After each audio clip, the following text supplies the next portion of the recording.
Hello everyone. In this video, I wanted to make an introduction into what is the Laplace transform. Okay, we want to introduce the idea of the Laplace transform. So typically, when you are introduced to the Laplace transform in a differential equations class, you're introduced to the following integral or the following formula. Basically, we have that f of s is equal to the integral of a function f of t, a function that depends on time, times e elevated to the minus s times t, the derivative of time with respect to time, and the integral goes from 0 to infinity. Okay?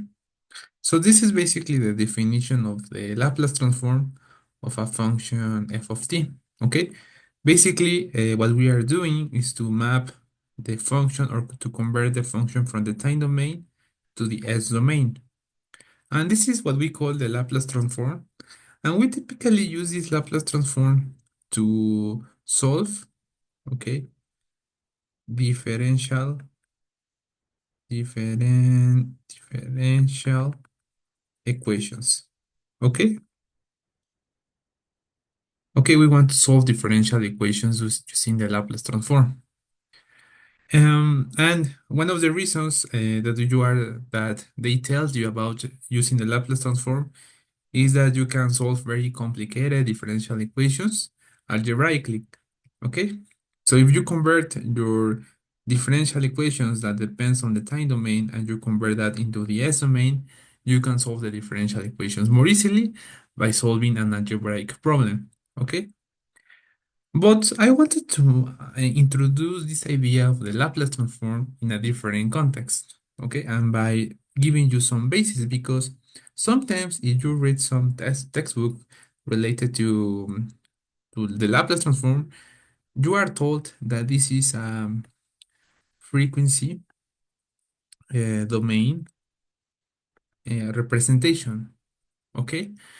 But why is that? No, why we are saying that this Laplace transform is a frequency domain representation?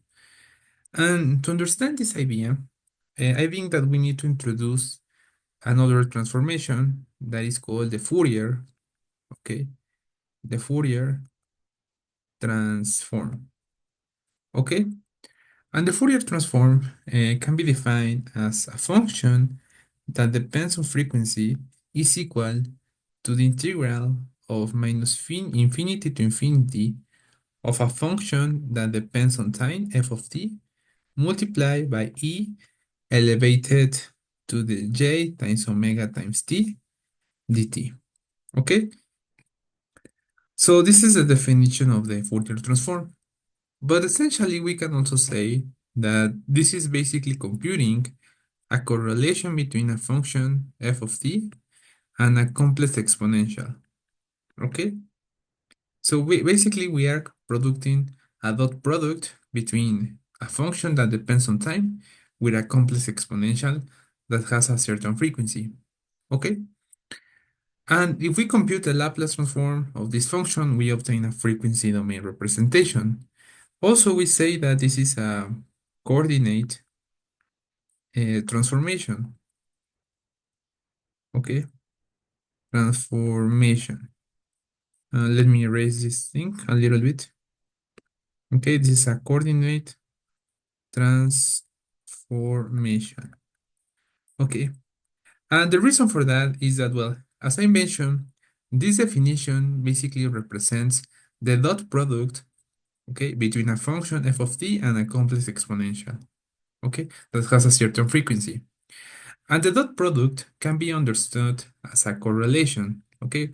We can also say that we are computing a correlation, okay, between these two functions. This is a dot product between two functions, dot product.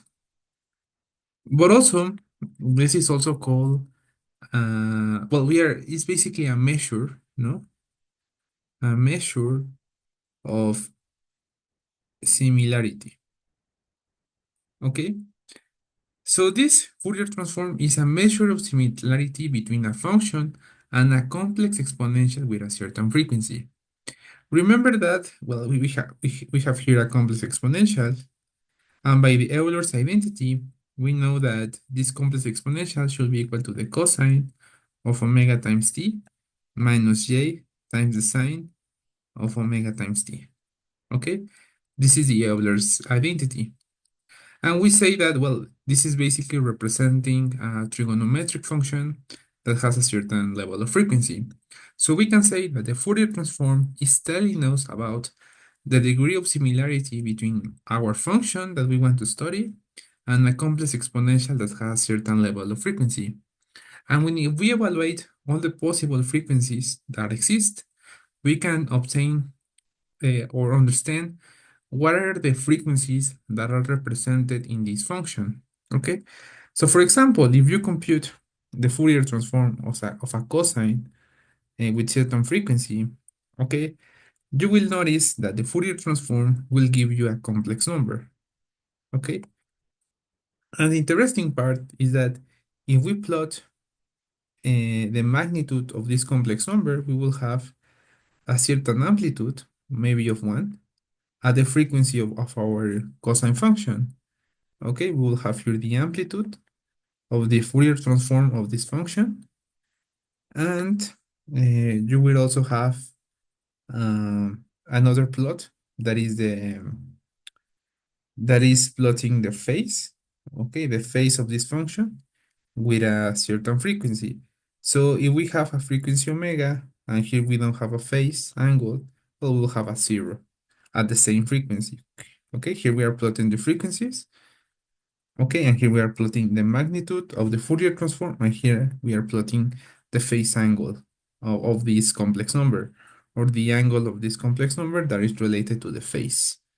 So that is why we say that also the phasor of a sinusoidal, that remember that the phasor is taking the amplitude, that in this case is 1, and the phase angle, okay?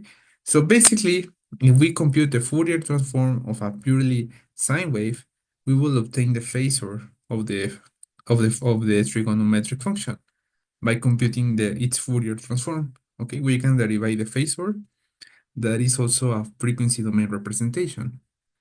So this is a very brief overview. What is the relationship between the frequency, the Fourier transform, and the phasor that you study in your AC circuit class? But at the end, the main measures of this Fourier transform is that you can measure the degree of similarity between a function and a complex exponential with a certain frequency, and see what are, in this way you can know what are the frequencies that are contained in your function. Here I am analyzing a purely sine wave that only has one frequency, but in the real world, you will have functions that depend on time that can have multiple frequencies. Okay, you can have multiple oscillations or multiple frequencies within a system or a measurement. Okay, and sometimes we want to understand what are the frequencies that are contained in this function. Okay, and we will know to know two quantities, the amplitude of those frequencies and also the phase angle of those frequencies. Okay, so this is basically the main information that we can get from the Fourier transform. But what is the relationship with the Laplace transform? Okay, what is the relationship of this integral with the Laplace transform? Well, first I wanted to show you something. Imagine that you have a function f of t that is equal to e elevated to the sigma times t. Okay, and I want to compute the Fourier transform of this function. So the Fourier transform of this function is the integral to minus infinity to infinity of f of t times e elevated to the j times t dt. Okay, if I substitute this function into the integral, we will have the integral of minus infinity to infinity, okay, of of e elevated to the sigma times t times e times j omega times t and times the derivative of t. And, well, how can we compute this integral? Well, we can say that this integral is equal to the to minus infinity to infinity, and these are two exponentials. We can add we can have the exponential here and not only the arguments. So you will have here sigma times minus j omega times t dt. Okay, I only factor the this variable t, and now we can compute the integral. In fact, the integral of this function is equal to e elevated to the sigma minus j omega t divided by sigma minus j omega, and the integration interval is from minus infinity to infinity. Okay, but here I wanted to show you something. If you evaluate the infinity here in the time variable t, okay, you will notice that this term, okay,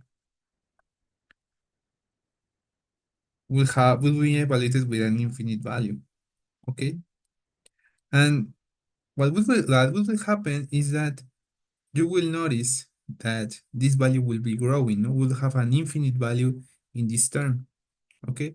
Also, if we evaluate for the lower integration time, you will notice that we have e elevated to sigma minus j omega minus infinity, okay? And we divide this by sigma minus j omega. And this is basically we are evaluating in the results of the integral, the integration interval. But you can notice that this term will be go to infinity, okay? Because we have an exponential elevated to infinity. Well, this will lead to an infinite value. And this complex exponential will be decaying, okay? No, because we are evaluating at the end this exponential to the minus infinity. So this is basically, well, this exponential will be decaying, okay? And you will have a zero for this term, okay? So you can notice that here we are in this Fourier transform is implying that the function has the integral of this function or the Fourier transform of this function is infinite. And this also is implying that the energy of the function, okay, this function that we integrated previously is infinite, okay, infinite energy, okay. But in the physical world or in the real world, we don't have infinite energy. We have friction, we have damping, we have resistance that starts to dissipate the energy of any system or any function. Okay, so it is not realistic to say that that the energy of a function is infinite, because in the real world, for example, if you're analyzing an electrical system, you will have resistance. Okay, and the resistance consumes energy, no? Or dissipates energy from a power source or a voltage source. In a mechanical system, okay, you have friction, okay? The friction also induces some damping effect on the systems that we study. Or in well, in a thermal system, for example, you have heat, no? And the heat is also dissipates energy. No? In fact, if you have many heat in a thermal system, well, you will lose in many efficiency in a thermal process. So the idea or the proposal of the Laplace transform is that we need to take into account these damping effects. Okay?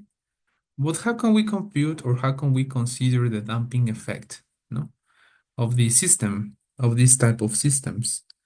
Okay. So imagine that you have a function, okay? And in order to consider this damping effect, we can multiply this function by e elevated to the sigma times t.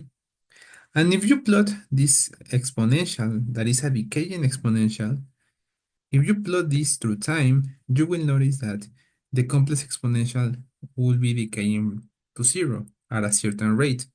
And the rate at which this exponential, this e elevated to the minus sigma times t, will be decaying to zero, okay, um, as the time goes to infinity. Okay, when you approximate time, the t um, equals to infinity, when you approximate or you have measuring this function in a very long time, you will notice that the value will be zero when t approaches infinity. Okay, so basically with this function, what we are implying is that the function that we want to study should have a damping effect. For example, if it is an electrical system, you will have resistance. If you are analyzing a mechanical system, you will have friction. Or if you are analyzing a thermal system, you will have heat. Okay, and these elements introduce some damping or some attenuations of the energy of a function or a system. Okay. So we want to consider that effect by multiplying the function with a exponential that has a decaying exponential that has a certain decaying rate. And the decaying rate is determined by the value of the sigma value. Okay? Now, uh, if we take again the Fourier transform, and let's say that this is our new function, f of t, okay? Well, we can compute the integral of this function, no?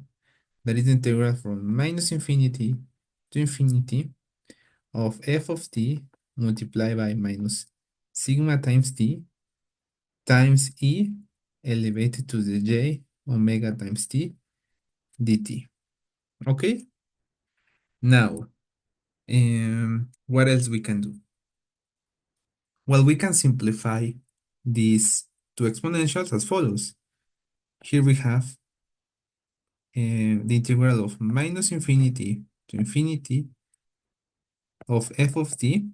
And I will simplify these two exponentials as follows. E elevated to the minus sigma plus j omega times t dt. Okay. And if we consider that s, okay, is equal to sigma plus j omega, okay, I can write this integral as follows. The integral of minus infinity to infinity of f of t times minus s. Remember that s is equal to sigma plus j omega times t dt. Okay, and in fact, this looks very similar to the Laplace transform. Okay, I only making this change of variable, where I am making sigma equals to this s variable equals to sigma plus j omega. The problem is that the Fourier transform is only defined if you look at the original integral that I showed you. The Fourier transform has an integration limits from 0 to infinity. And the reason for that is that if you analyze this integral very closely, this function, okay, if I integrate all these things, well, we will have a complex term right here. So if I evaluate this complex term, though this exponential term with minus infinity, okay, you will notice that I have a positive exponential multiplied by elevated to the infinity. So I will also have here in this part um, infinite value.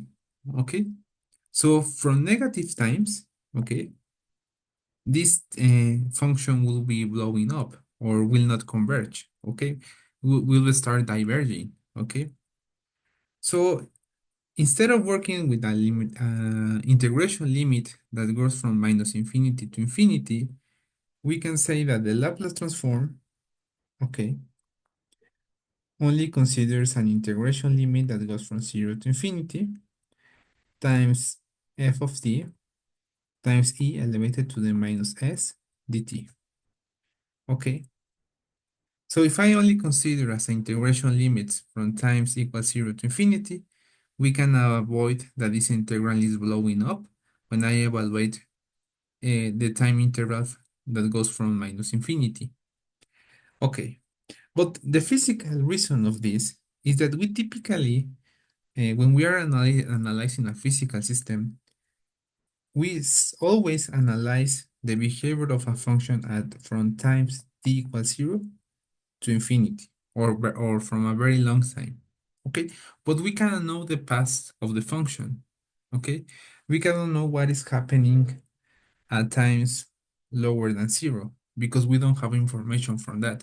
We typically, what we are implying with this time in by this integration interval is that the effects of the function, okay, or the behavior of the function will start when we start measuring that function and we evaluate the behavior of this function as time goes to infinity. But the future values will only, the current state of the function will only depend on the current and the past values. Okay, this is the implication of this time integral. If you evaluate from minus infinity, that means that there is an effect of the future values in the present values. Okay, and that is called an anti-causal system. And we are interested in causal systems. Okay, so we typically analyze this integration interval because we are interested in, or we typically measure a function from times equals 0, okay, from the moment we start measuring the function to infinity, no? Or from a very long time, okay? So that is why we say that the Laplace transform is a frequency domain representation, because essentially what we are doing is to compute, okay, the dot product between a function f of t with an exponential that has a decaying term and a frequency term. Okay, so we want to know what is the decay rate of the function and also what are the frequencies of the function. So we are obtaining two main informations with this integral. We are determining what is the decaying rate or the damping factor of the function that we want to study, and also the frequencies that are contained in the function that we want to study. Okay, and basically the idea is that we are considering that the signal or the system that we are studying has a finite energy. Okay, so that is like the idea of the Fourier transform, sorry, of the Laplace transform and its relationship with the Fourier transform. Okay, um, so I hope that this introduction is clear for you. I know that there is a lot of mathematical jargon that I am using. Well, this is basically the relationship that I wanted to show you. What is the relationship between the Fourier and the Laplace transform, and why we are using these integration limits, okay? Basically, these integration limits allow us to consider the damping factor of the function, but we have blowing up the integral, okay, when you evaluate from minus infinity. And also these integration intervals come from the fact that we typically analyze a function from times equals 0 to infinity, okay? So we have data from times t equals 0 of a function, that it could be this one, to infinity, and we want to know what is the damping effect, what is the decaying rate, and the frequencies that are composed along this measurement or the system that I want to study. So that's all from me. I hope you like this video and see you later.